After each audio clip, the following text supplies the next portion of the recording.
Hello and welcome to this week's lecture. This week we'll be talking about consumer behavior.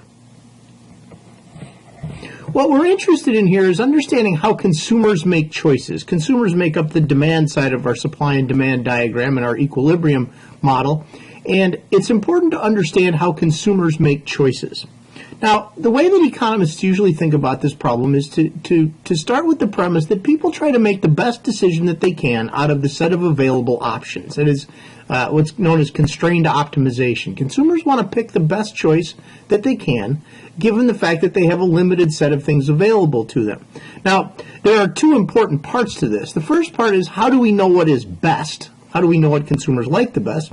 And second, how do we know what is available? What's the things that are in their opportunity set?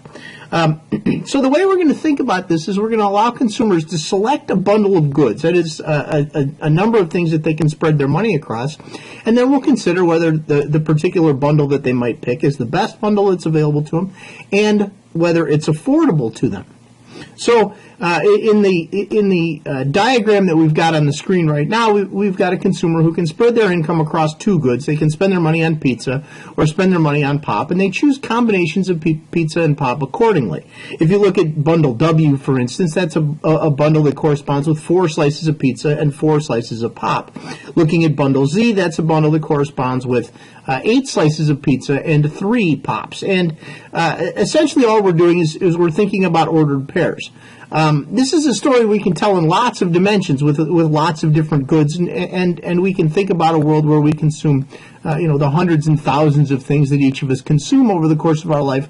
But thinking about it in a simple two-good world is a nice place to start, and in the final analysis, you really don't lose much generalization, and you're able to analyze a very complex problem with a much simplified model.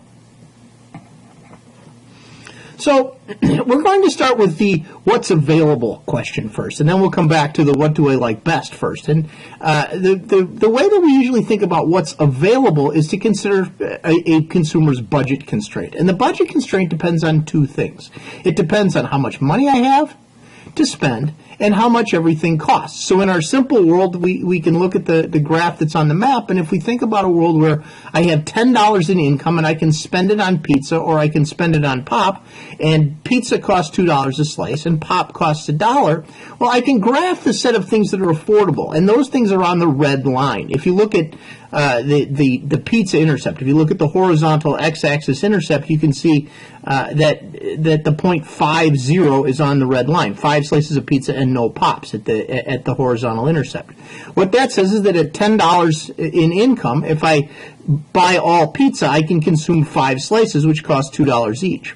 Looking at the y-intercept, or the vertical intercept, pop costs $1, and so if I spend all 10 of my dollars on pop, I can consume 10 cans of pop. Now, I can afford everything on that line or inside that line. We look at point A, for instance, and at point A, I'm consuming 3 slices of pizza, which cost me $2.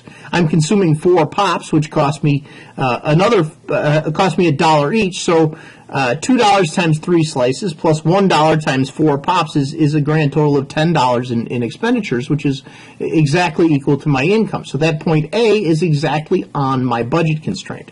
I couldn't afford, for instance, anything outside my budget constraint. I couldn't afford to buy, say, 8 slices of pizza and 4 pops. That would cost too much money. I can also afford everything inside the budget constraint as well. So I can afford everything on the budget line that we drew in the previous slide, and I can afford everything inside the shaded area. So that is my budget set. That's the set of things that are available to me. So as we look at the bundles chosen in this example, we showed on the last slide that bundle A is affordable and on the budget constraint.